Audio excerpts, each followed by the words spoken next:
Grâce à cette découverte, la science du sommeil a connu de formidables avancées qui vont permettre de protéger les somnambules d'un éventuel passage à l'acte violent envers eux-mêmes ou envers les autres.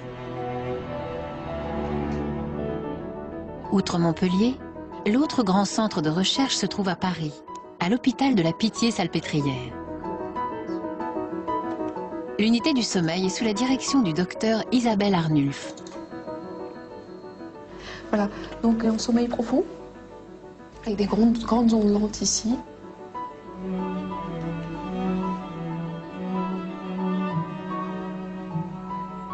C'est brusque les somnambules, des éveils brusques comme ça. Et tout d'un coup, on voit un changement sur l'encéphalogramme avec cette activité motrice ici, hein, le muscle, tout d'un coup s'active. Ils peuvent se faire mal, ils peuvent se cogner, ils se cognent beaucoup, ils peuvent se casser les doigts de pied en cognant dans le mur. Elle le fait 4 à 7 fois par nuit, toutes les nuits. Elle a l'air d'avoir peur. Elle regarde autour d'elle. C'est tout en infrarouge, hein. Ce qu'elle a au doigt, c'est le petit capteur d'oxygène.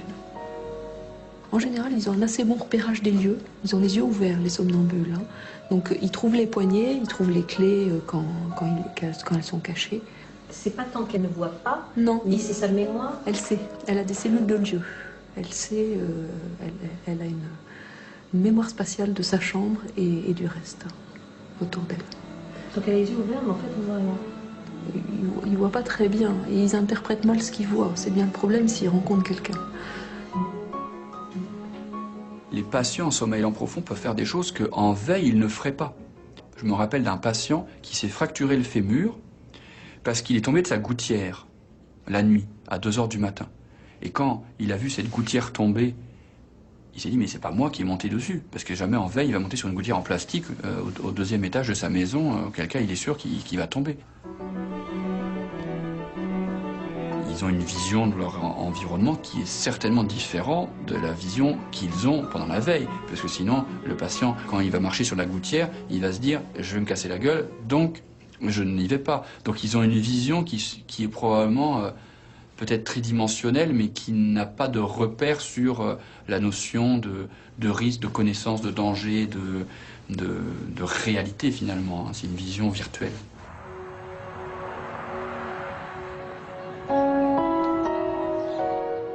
Aux États-Unis, le procès de Mark Bonstetter commence. Une histoire qui passionne la ville de Charleston dans l'Illinois. Ce jeune cadre universitaire, père de 3 enfants, est accusé de s'être introduit dans la maison de ses voisins pour agresser sexuellement leur fille de 19 ans. Mark, qui risque de 4 à 15 ans de prison, affirme s'être retrouvé chez eux au cours d'une crise de somnambulisme et n'avoir jamais touché la jeune fille.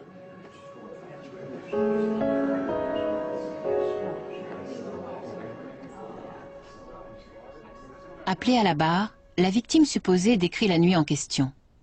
Elle et son petit ami sont allés se coucher peu après minuit. Vers 5h30 du matin, elle est réveillée par l'étrange sensation d'une main qui la frôle sous son pyjama au niveau de la ceinture. Elle secoue son petit ami et il découvre Mark au pied du lit. D'après elle, ce dernier se présente aussitôt et déclare que, ayant aperçu de la lumière, il est venu s'assurer que tout allait bien. La jeune fille raccompagne Mark jusqu'à la porte et ce dernier rentre chez lui. Elle n'appelle pas la police et son petit ami ne sort pas du lit. Le témoin suivant est l'inspecteur Anthony West. Il fait écouter au tribunal l'enregistrement de l'interrogatoire de Mark. Un interrogatoire orienté qui pose un sérieux problème à la défense. En effet, les somnambules n'ont généralement pas ou peu de souvenirs de leurs actes. Or, Mark semble se rappeler beaucoup trop de choses. C'était écrasant. Ça faisait 2 ans qu'on se taisait, qu'on gardait tout ça pour nous. Et enfin, le moment était venu de raconter notre version des faits. Laurie vient ensuite témoigner. Elle décrit la personnalité attentionnée de son époux et les nombreux épisodes de somnambulisme auxquels elle a elle-même assisté.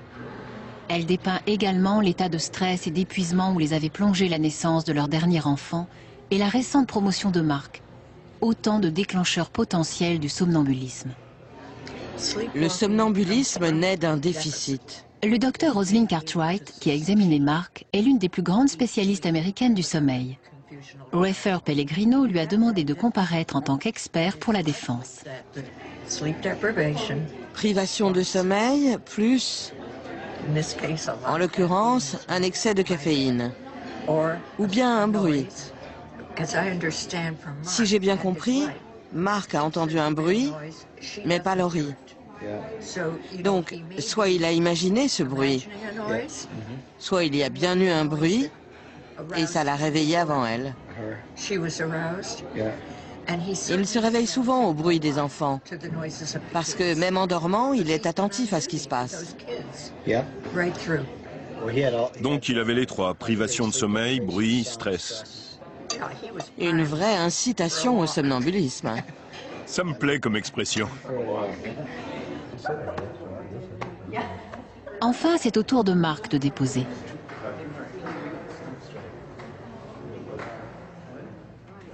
Avec calme et retenue, il tente de reconstituer les événements de cette fameuse nuit. C'est le week-end de Thanksgiving. Mark a fort à faire pour préparer un match à domicile de l'équipe de football universitaire. Ce soir-là, il fait un tour de ronde du quartier déserté pour le week-end. Il est épuisé, gorgé de caféine et angoissé pour le match. Il se rappelle avoir vu de la lumière dans une maison voisine et s'être inquiété pour ses occupants.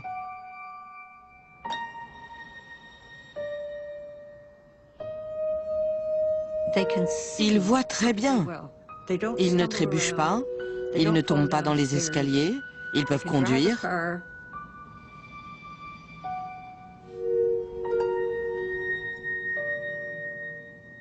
Ils font ce qu'ils avaient en tête avant de s'endormir.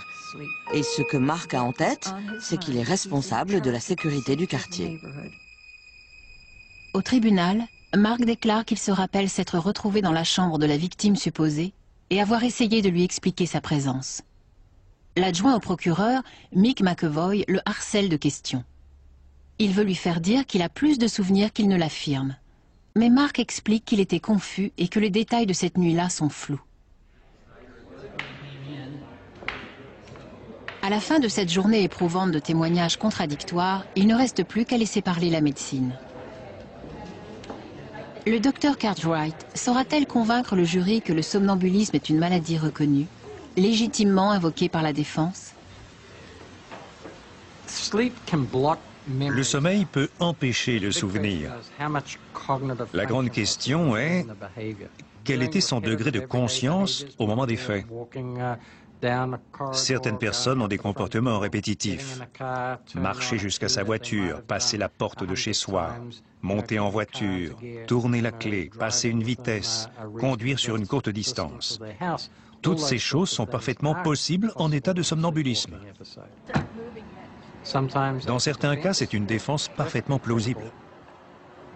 Rosalind Cartwright est connue et reconnue comme l'une des pionnières de la somnologie. Je prends le chemin le plus facile.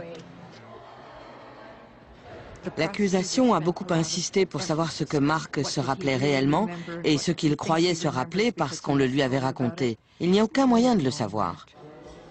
Le principal argument de l'accusation repose sur l'un des 4 critères de diagnostic retenus par l'Association des psychiatres américains pour définir le somnambulisme. Mark ne devrait pas avoir le moindre souvenir de son épisode somnambulique. À la barre, le docteur Cartwright rétorque que ces critères sont obsolètes et ne constituent qu'un cadre de référence très vague. C'est un manuel de psychiatrie. Le somnambulisme n'est pas un trouble psychiatrique. Et ces critères sont complètement dépassés. Ils datent de 1994. La science a fait d'immenses progrès depuis. Ils ne sont plus pertinents. Le docteur Cartwright évoque ensuite les résultats de l'examen du sommeil de Mark. L'analyse spectrale de son activité cérébrale le classe dans une catégorie à part en termes de probabilité de somnambulisme. Je pense que l'analyse spectrale va plaider en sa faveur. Comparé au sujet conscient, Mark est très en dessous. Mais il l'est aussi par rapport à la moyenne des somnambules. C'est donc un cas exceptionnel de somnambulisme. Merci beaucoup. Même s'il est bien somnambule, on ne saura jamais s'il faisait effectivement une crise au moment des faits. C'est impossible à déterminer. Cela dit, l'accumulation des preuves est telle qu'il paraît hautement improbable qu'il ne s'agisse pas d'un épisode somnambulique. C'est sur le témoignage très convaincant du docteur Cartwright que la défense conclut son plaidoyer. J'ai confiance, mais je suis anxieuse parce que notre vie dépend de l'opinion de 12 autres personnes.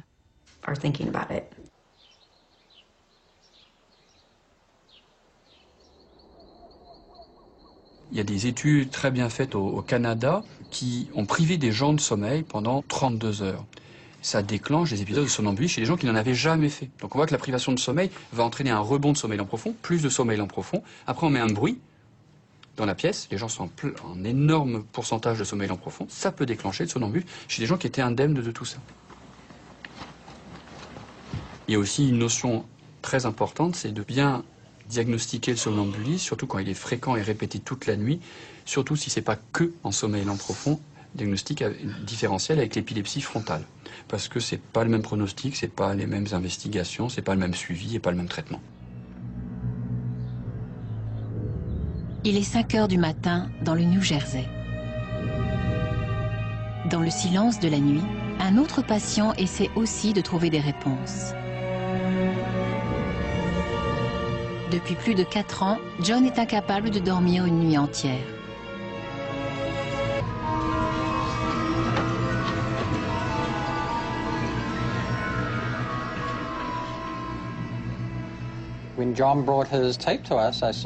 John m'a apporté une cassette où j'ai pu voir son comportement anormal, une activité excessive lors de la transition veille-sommeil.